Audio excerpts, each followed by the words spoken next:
Hello, everyone. Juxtaposition here. This will be the Daisy Part 2. Just wanted to circle back and add some more color to a story that I think deserves more light. Need to shed more light on the Daisy.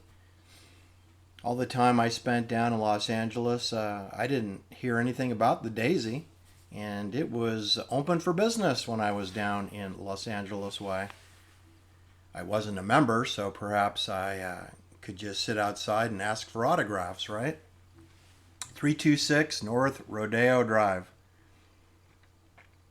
And before it was the Daisy, which occurred 1962 through 1982, that location was known as Romanoff's Restaurant, after Michael Romanoff, a Lithuanian Jewish person who has a completely different name than Romanoff.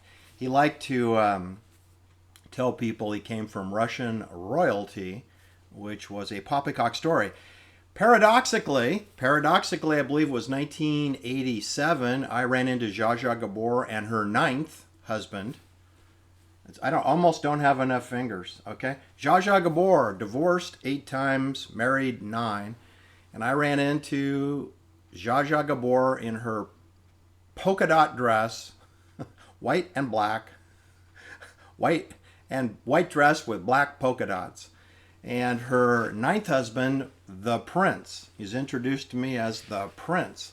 He was another imposter who was telling people that he came from royalty. I don't know if he did or he didn't, but that's the same template that Michael Romanoff did. And everyone had fun with it. The media promoted the restaurant. Jack Benny promoted it on his radio show. So no harm, no foul, right? Except that it's a deception. Everything about Hollywood is a deception. And to tell you the truth, the Michael Romanoff concept is Hollywood. It's classic Hollywood. It's also classic Wall Street. You do know that Wall Street is a completely fraudulent industry. It's based on trickery, deception.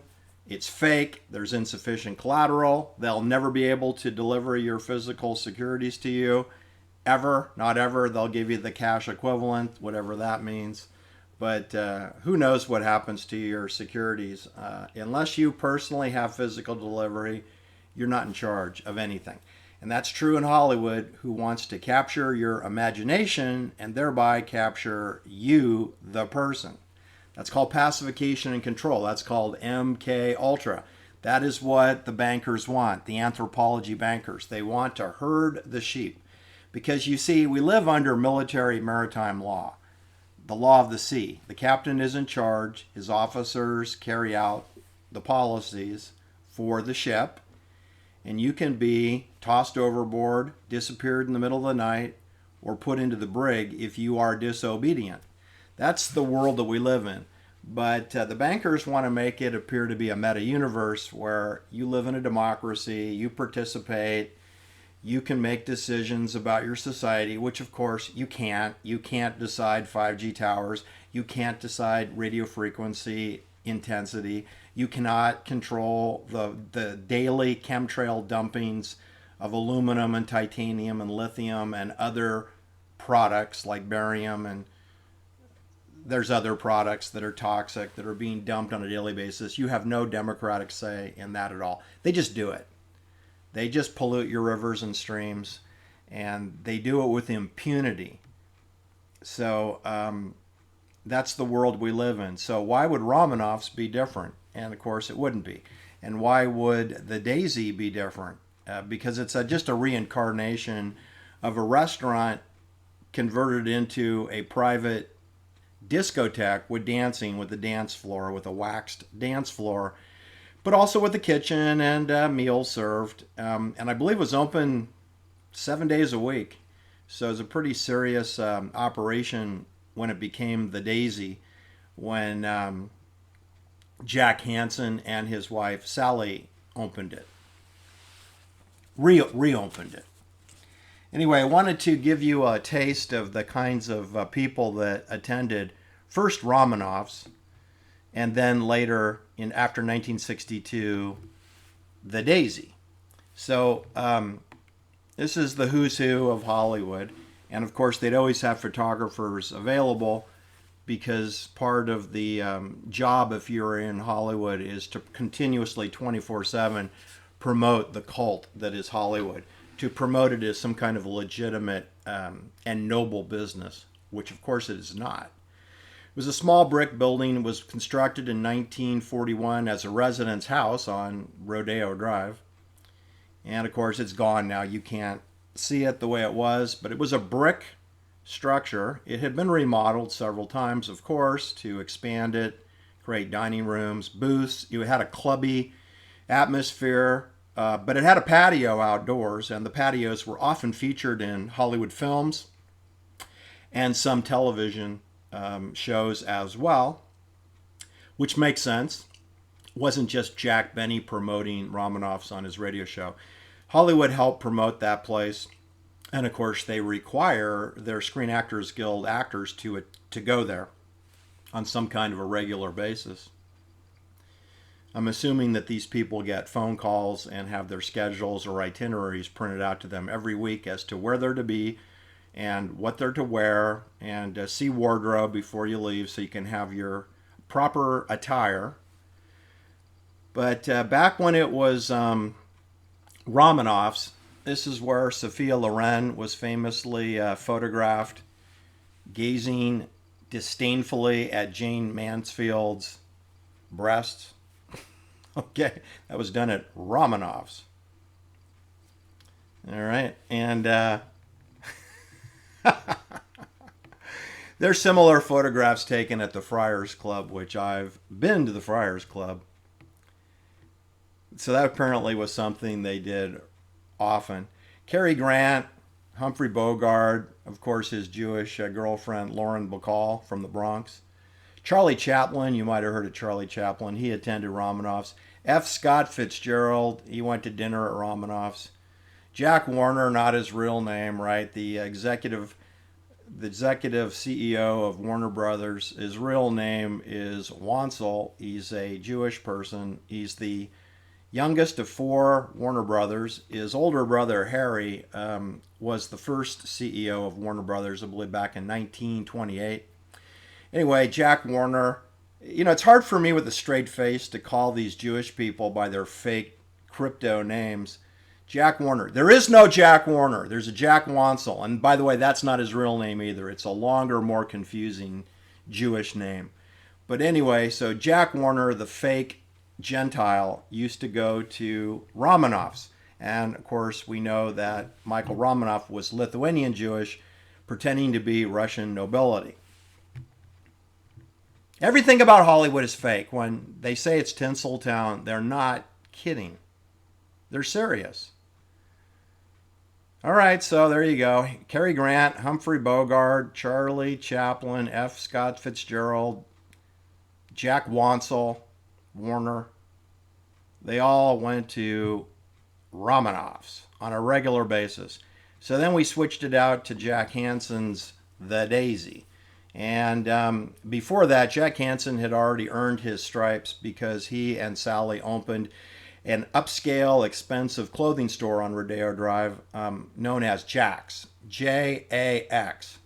It's like an acronym, like a CIA acronym. Anyway, they sold expensive clothing to the Hollywood elite. But they weren't in the restaurant business, nor did they have any discotheque or bar experience. Anyway, they decided to switch over to the discotheque business in 1962 and build a dance floor and come up with the concept of the membership fee. Only 400 members, and at that time it was $250 per member in 1962. It was later raised to $500 per member.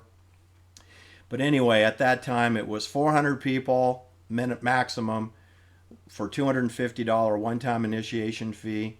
And we saw Steve McQueen arrive, Robert Redford, Sonny and Cher, Paul Newman, Grace Kelly, Bobby Darin, Peter Sellers. Remember Peter Sellers from Dr. Strangelove and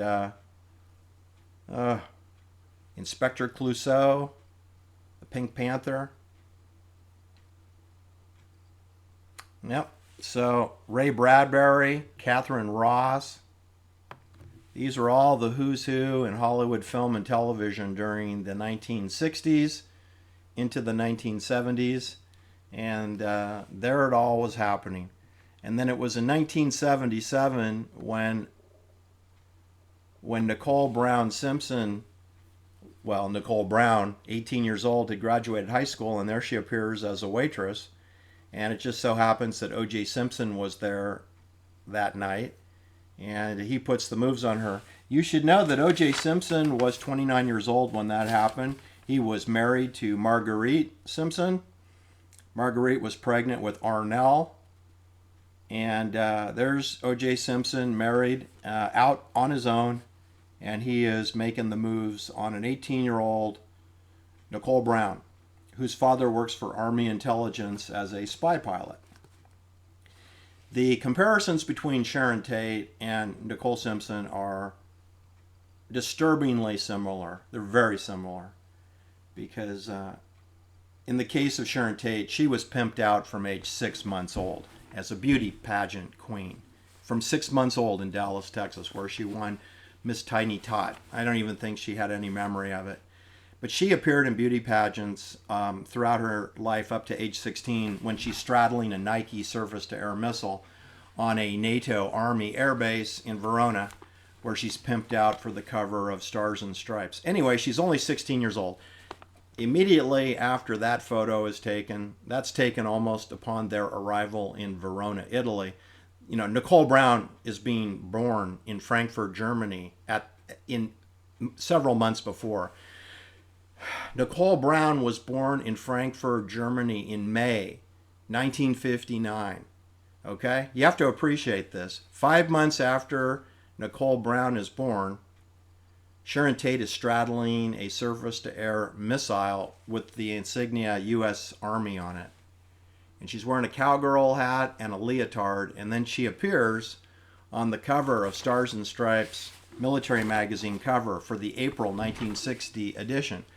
Right when Gary Francis Powers is shot down, except that that never happened. He landed his plane safely in a farm field, and the media told you that Francis Gary Powers was shot down by the evil Russians. False. That's not true. But you see, all those things are going on simultaneously. They're all going on simultaneously. You got Fidel Castro visiting New York City in April 15th, tax filing day. You've got Fidel Castro visiting New York City, and right about the time that he's meeting with Richard Nixon for 3 hours in New York on a Sunday afternoon, and he gives a speech at the United Nations, and he toured all over New York, and there's no problem. And then as soon as he leaves, Nicole Brown is born in Frankfurt, Germany, and then Sharon Tate is being pimped out on a rocket for a NATO airbase.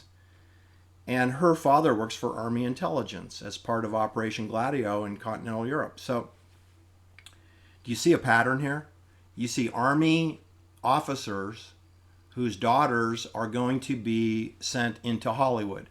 Because as soon as Sharon Tate graduated from high school in Verona, Italy, she was sent immediately to Hollywood for elocution lessons, wardrobe, makeup,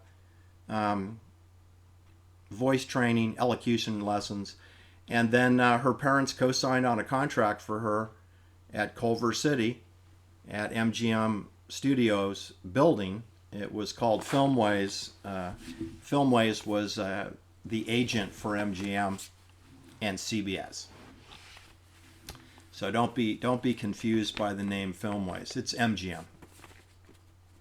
So, which is Metro Goldwyn Mayer, a Jewish founded, Jewish operated, Jewish managed film production company that's also in the resort business, MGM Resorts. So, what I want to tell you is that's all part of Amazon today. Louis Brown Jr., who flew B-17 bombers over Europe in World War II, he becomes a spy pilot. And at the time that his daughter was born, he was a spy pilot, which means he works for Army intelligence. And as soon as his daughter graduates from high school, he sends her to the Daisy to be a waitress. This is completely inappropriate. Can you imagine a 18-year-old little girl going into a members only discotheque with all of these CIA, Hollywood, social engineering type people? And then on her very first day, she's intercepted by O.J. Simpson. And Lou Brown and his wife, Judy, don't prevent their daughter moving in with O.J. Simpson, who is married, whose wife is pregnant with Arnell. Like, this is acceptable behavior? This is completely unacceptable behavior. Do you see that none of this was brought out by Dominic Dunn in Vanity Fair when he covered the O.J. Simpson trial? He didn't tell you what kind of trashy people the Browns were, because they are. And so is Doris Tate and Paul Tate. They were trash. They're military trash. That's why Sharon Tate was murdered, because her parents were trash. And that's why Nicole Brown was murdered in a brutal way, because her parents were trash. They allowed their daughters to be engulfed in CIA Hollywood.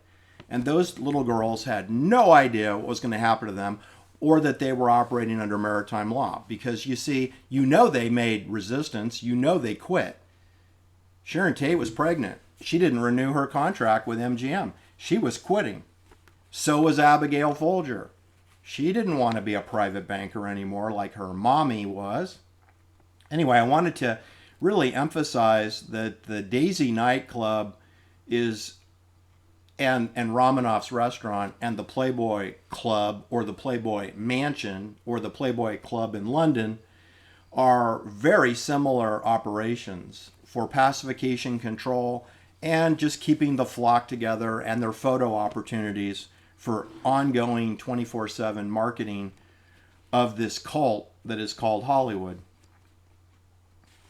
It's really important that I tell you this, but this explains how you could have Sharon Tate murdered in a brutal way, 2.7 miles away from the Daisy, and that you could have Nicole Brown murdered about the same distance, about 2.7 miles away from the Daisy in Brentwood. It's about the same distance. See, because they both were in that Beverly Hills, ecosystem where there's military assassinations on a regular basis. And just to give you some examples of what I'm talking about here, you may not appreciate this, so I will just remind you of the distances involved here.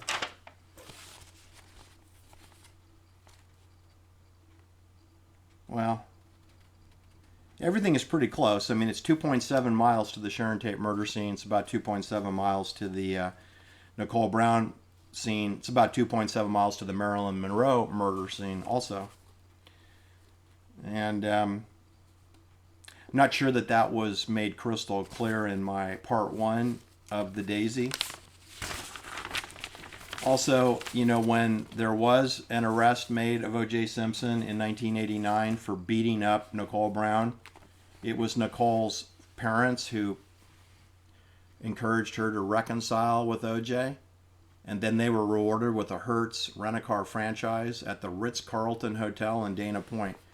I mean, I don't know what that would cost. It's like $1 million today. Well, I don't know what it would be today, because I think there's all kinds of COVID issues, and Hertz Rent-A-Car went into bankruptcy and it's been redone. But back then in the day, it was probably worth a couple of $1 million. So I think that there's a pay-to-play element going on in the clandestine services, and I think that O.J. Simpson was an important asset for the social engineers. You know that they want to divide you across all lines in the operation of pacification control. They use, of course, religion. There's Jew versus Gentile. Then there's race, right? So we had Malcolm X, we had the Selma protests, we had the Martin Luther King. We had the Rodney King beating, right? So they're always pulling out that race card. Huey Newton and Bobby Seale with the Black Panthers. Then we have Black Lives Matter. I mean, that's just a gift that just keeps on giving, right? You know, black rights, black power, power to the people, which John Lennon used in one of his songs, Power to the People. Anyway, this is all a CIA operation. There is no race problem. It's all contrived. I mean, it really is contrived. It's ginned up. And then people fall into it because they believe this poppycock on television. And yeah, I mean, I've had problems with black people stealing my bicycles. I had 5 bicycles stolen in Oakland, and I got 2 back. And of course, they weren't given back the same way that they were taken. All right, but does that mean that I didn't have any black friends? No, I always had black friends. I still have black friends. So I didn't feel like it terminated the whole pandemic. I'm pretty confident that all the bikes were stolen by blacks, since I was in, you know, the hood when they were stolen, except well, a couple I wasn't, but I was personally witnessed the bike being taken, but I couldn't stop them. They got away. So anyway, what I'm trying to tell you is they try to divide you mask versus non-mask, COVID believer, COVID denier, coronavirus believer, denier. You name it, they're going to divide you. That's the game. That's called divide and conquer. I'm kind of tired of it myself personally. That's my video for today. I hope you enjoyed it. We'll talk soon. Take care now.